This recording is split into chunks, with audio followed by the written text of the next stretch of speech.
नून league के साथ पाकिस्तानी कौम ने पिछले एक महीने के दौरान जो हाल किया, जो हशर किया, अब उसके बाद पाकिस्तानी कौम का अगला निशाना फवाद चौधरी बन चुके हैं। क्योंकि फवाद चौधरी की ऐसी तस्वीरें सामने आ रही हैं, उनके बारे में ऐसी बातें की जा रही हैं कि जिसके बाद फवाद चौधरी ना आगे के रहे हैं, ना पीछे के रहे हैं, ना इस्तेकाम पाकिस्तान के रहे हैं, ना नून लीग के रहे हैं और ना ही पाकिस्तान तहरीक इंसाफ के रहे हैं। और फिर उसके अलावा जो उनकी एक्टिविटीज़ थी, उन एक्टिविटीज़ को देखते हुए अब उनके मालिकों ने यह फैसला कर लिया है कि फवाद चौधरी को भी सबक सिखाया जाए। और यही वजह है कि फवाद चौधरी के बारे में अब ये खबरें सामने आना शुरू हो गई कि एंटी करप्शन ने फवाद चौधरी को नोटिस भेजना शुरू कर दिए हैं। फवाद चौधरी को अब बुलावे आना शुरू हो चुके हैं, क्योंकि इस्तेकाम पाकिस्तान पार्टी के अंदर जाने के बाद जो उनसे उम्मीद की जा रही थी, जो कहा जा रहा था कि अब ये इस्तेकाम पाकिस्तान पार्टी के इस्तेहकाम के अंदर अपना किरदार अदा करेंगे, तो वो तो बिल्कुल जीरो से मजीद नीचे चले गए थे। और यही वजह है कि उनकी एक्टिविटीज ना होने की वजह से अब उनको एक्टिव करने के लिए कुछ एक्टिविटीज ऐसी शुरू की गई हैं कि जिसके बाद फवाद चौधरी को जरूर मैदान में आना पड़ेगा। क्योंकि हमने देखा था कि फवाद चौधरी ने इस्तेकाम पाकिस्तान पार्टी के अंदर शमूलियत अख्तियार की थी, तब भी वो बड़े उदास थे, चेहरा छुपा रहे थे, कैमरे के सामने नहीं आ रहे थे। उनकी कोशिश थी कि किसी न किसी तरह तस्वीरों से बच जाऊं, किसी न किसी तरह वीडियो से बच जाऊं, किसी न किसी तरह लोग मुझे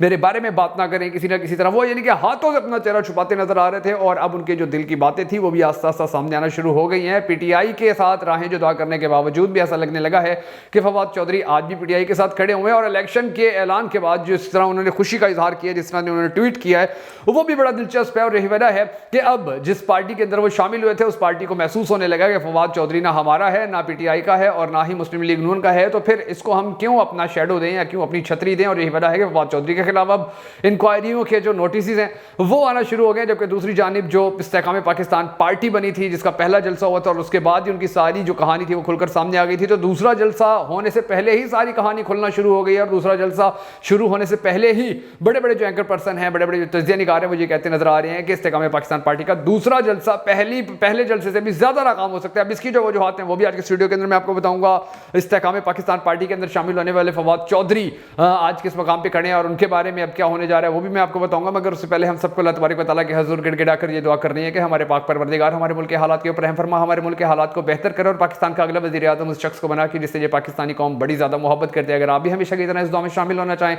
तो कमेंट सेक्शन के अंदर आमीन जरूर लिख दीजिएगा। मैं हूं शकील हैदर और आप देख रहे हैं आपका मोस्ट फेवरेट चैनल बगा फैक्ट्स। नाज़रीन, अगर फवाद चौधरी सिर्फ अकेले ऐसे नहीं है कि जिन्होंने प्रेस कॉन्फ्रेंस की थी, जिन्होंने पाकिस्तान तहरीक इंसाफ को छोड़ने का फैसला किया था, जिन्होंने कहा था कि मैं 9 मई की मजम्मत करता हूं, मैं इमरान खान के साथ नहीं खड़ा हूं, बल्कि और भी बहुत सारे थे। मगर फवाद चौधरी की कहानी इसलिए बड़ी दिलचस्प हो जाती है कि फवाद चौधरी ने, अब बहुत सारे सियासतदान थे जिन्होंने पाकिस्तान तहरीक इंसाफ को छोड़ा तो उन्होंने कहा जी हम पॉलिटिक्स भी छोड़ रहे हैं। बहुत सारे ऐसे थे जिन्होंने मुल्क छोड़ दिया, बहुत सारे ऐसे थे जिन्होंने कहा हम घर बैठेंगे, अपने बच्चों को टाइम देंगे, अपनी फैमिलीज को टाइम देंगे, अपने बिजनेस को टाइम देंगे। मगर फवाद चौधरी ऐसे थे कि जिन्होंने जैसे ही पाकिस्तान तहरीक इंसाफ छोड़ी तो फौरी तौर पर उनका यह ऐलान सामने आ गया था कि जी मैं इस्तेकाम पाकिस्तान पार्टी का हिस्सा बन रहा हूं। मगर इस्तेकाम पाकिस्तान पार्टी के अंदर जाना या ना जाना, ये आज तक ना इस्तेकाम पाकिस्तान पार्टी को समझ में आ सका है, ना ही उनके वोटरों को और ना ही सपोर्टरों को। और अब सिचुएशन ये है कि साबिक सूबाई वजीर जो थे पाकिस्तान तहरीक इंसाफ के दौर के अंदर, इनको सूबाई वजारत दी गई थी फवाद चौधरी को, तो उनके बारे में ये खबरें सामने आ रही हैं कि पिछले कुछ दिन के दौरान जिस तरह फरूख हबीब के साथ भी उनकी तस्वीरें सामने आई थी कि अब वो पाकिस्तान इस्तेकाम पाकिस्तान पार्टी से भी रुख मोड़ चुके हैं, वो उससे भी बैकफुट पर जा रहे हैं। और फिर ज़्यादा दिलचस्प बात जो है वो ये है कि अभी इस्तेकाम पाकिस्तान पार्टी का भी इस तरह का मंशूर सामने आ रहा है, उनकी भी ऐसी बातें सामने आ रही हैं, ऐसे बयान सामने आ रहे हैं कि जिसके नतीजे के अंदर ये कहा जा सकता है कि शायद फवाद चौधरी भी इस्तेकाम पाकिस्तान पार्टी के मयार के ऊपर पूरा नहीं उतर रहे हैं, वो कार्रवाइयाँ नहीं कर रहे हैं, वो एक्टिविटीज़ नहीं कर रहे हैं, वो किरदार अदा नहीं कर रहे हैं कि जो इस्तेकाम पाकिस्तान पार्टी के अंदर उनका होना चाहिए था। और फिर इस्तेकाम पाकिस्तान पार्टी के जो अहम रहनुमा उनको गुस्सा इस चीज का है कि फवाद चौधरी ने अपने ट्विटर अकाउंट के ऊपर अभी भी इंपोर्टेड हुकूमत नामंजूर को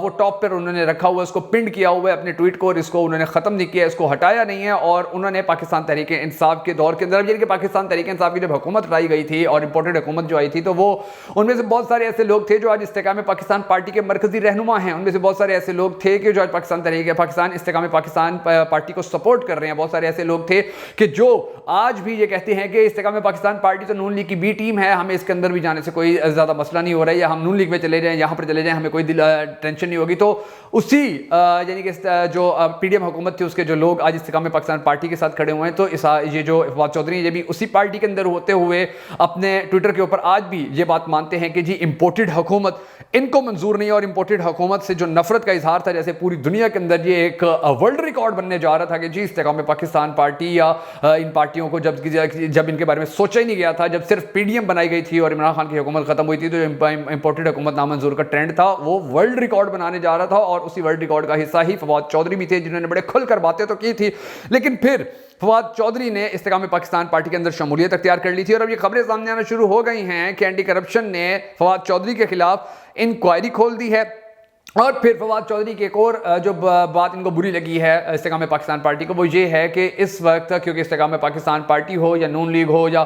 दूसरी सियासी जमातें हो, मौलाना फजलुर रहमान, वो बिल्कुल भी इलेक्शन नहीं करवाना चाहते हैं। मगर जो फवाद चौधरी हैं, इन्होंने ट्वीट कर दिया और इन्होंने कहा कि जी मैं इलेक्शन को वेलकम करता हूँ। बड़ी पॉजिटिव बातें सामने आ रही हैं। आरिफ अलवी और चीफ इलेक्शन कमिश्नर की मुलाकात हुई, उनकी तस्वीर लगाकर इन्होंने कहा कि ये बड़ी अच्छी रस्म है, ये बड़ी अच्छी चीज़ है, इसको आगे चलना चाहिए, पाकिस्तान के अंदर इस्तेकाम आना चाहिए। इसी तरह की वो बहुत और भी बहुत सारी बातें करते रहे। और फिर ज्यादा जो दिलचस्प मजे की बात है वो ये है कि जब से इस्तेकाम पाकिस्तान पार्टी का जलसा हुआ और उस जलसे के अंदर फवाद चौधरी कहीं नजर नहीं आए थे, तो इसी तरह अब हाफिजाबाद के अंदर जो इस्तेकाम पाकिस्तान पार्टी का एक और जलसा होने जा रहा है, उसके अंदर भी फवाद चौधरी कहीं भी नजर नहीं आ रहे हैं। कोई उनके ट्विटर के ऊपर आप देखें ना, वो इस्तेकाम पाकिस्तान का झंडा लगाते हैं, ना उनकी बात करते हैं, ना उनकी कोई ऐलान की चीज़ इनके ट्विटर अकाउंट के ऊपर सामने आती है। और पिछले दिनों तो ये खबर भी सामने लाई गई थी, ये खबर फैलाई गई थी कि जी फवाद चौधरी को इस्तेकाम पाकिस्तान पार्टी के अंदर एक बड़ा अहम ओहदा दिया जाएगा, उनको एक बड़ी अहम जिम्मेदारी दी जाएगी और इस्तेकाम पाकिस्तान पार्टी को मजबूत करने के लिए अपना भरपूर तरीके से किरदार अदा करेंगे। लेकिन दूसरी जानिब जो इस्तेकाम पाकिस्तान पार्टी है, उसके जो मरकजी रहनुमा हैं, उनको फवाद चौधरी के ऊपर अब बिल्कुल भी भरोसा नहीं है, उनको अब बिल्कुल भी ट्रस्ट नहीं आ रहा है। और ये वजह है कि अब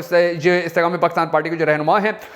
उनकी मंशा और मर्जी के ऐन मुताबिक एंटी करप्शन ने ये जो इस्तेकाम पाकिस्तान पार्टी के अंदर शामिल होने वाले रहनुमा थे फवाद चौधरी, अब इनको नोटिस भेजना शुरू कर दिया। और बहुत जल्द आप देखेंगे एक मरतबा फिर ये अदालतों में आपको जाते नजर आएंगे, एक मरतबा फिर से इनके खिलाफ जो केसेज हैं वो दोबारा खुलते नजर आएंगे। अब इसी तरह जो अली जैदी थे, उन्होंने भी पाकिस्तान तहरीक इंसाफ को छोड़ा था और उन्होंने भी कहा था कि जी मैं पाकिस्तान तहरीक इंसाफ को छोड़ रहा हूँ और 9 मई की मजम्मत कर रहा हूँ। तो अब उनके हवाले से भी ये खबरें सामने आने पड़ गई हैं कि वो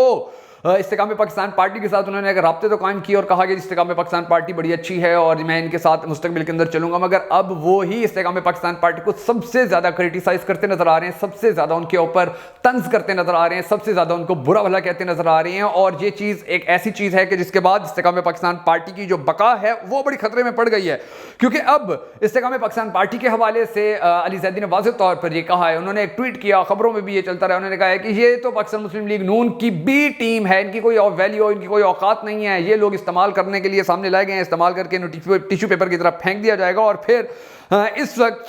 जो उनका ट्विटर अकाउंट है उसके ऊपर अगर आप जाकर देखें तो उन्होंने अपने बारे में कुछ भी चेंज नहीं किया, यानी कि उन्होंने कहा है कि वो एक्स प्रेसिडेंट पीटीआई सिंध, वो भी उनके ट्विटर अकाउंट के ऊपर लिखा हुआ है, इंपोर्टेड हुकूमत नामंजूर, ये भी उनके ट्विटर अकाउंट के ऊपर अभी तक लिखा हुआ है। और उन्होंने अभी तक इस्तेकाम पाकिस्तान पार्टी के हक में कोई बात नहीं की है, उनके जलसों में जाने के हवाले से, आवाम को लेकर जाने के हवाले से कोई बात नहीं की है। हालांकि इस्तेकाम पाकिस्तान पार्टी के अंदर बहुत सारे ऐसे लोग हैं कि जो नवाज शरीफ का इस्तकबाल करने के हवाले से अपने लोगों को लेकर गए, अपने हल्के की आवाम को लेकर गए थे, वहां जाकर नारे लगाते रहे, झंडे उठाते रहे थे। और अब जब इस्तेकाम पाकिस्तान पार्टी के जलसे हो रहे हैं तो उसमें ना सिर्फ नून लीग के लोग नहीं आ रहे, बल्कि इस्तेकाम पाकिस्तान पार्टी के अपने लोग भी बैकफुट पर जाते नजर आ रहे हैं, जिसके बाद ये चीज बड़ी वाज़ेह हो जाती है कि इमरान खान को छोड़ने वाले बहुत सारे लोग ऐसे हैं कि जो ना आगे के रहे हैं ना पीछे के रहे हैं। उनके अंदर अली जैदी भी शामिल हैं, उनके अंदर फवाद चौधरी भी शामिल हैं, उनके अंदर और रहनुमा भी शामिल हैं। और अब देखना यह है कि आने वाले वक्त के अंदर जब इलेक्शन अनाउंस होता है, इलेक्शन अनाउंस तो हो गया, जब इलेक्शन मुनक्किद होता है, इसका इनकाद किया जाता है, तो फिर इन लोगों को, इनके हल्कों की आवाम किस तरह से रिजेक्ट करती है या एक्सेप्ट करती है।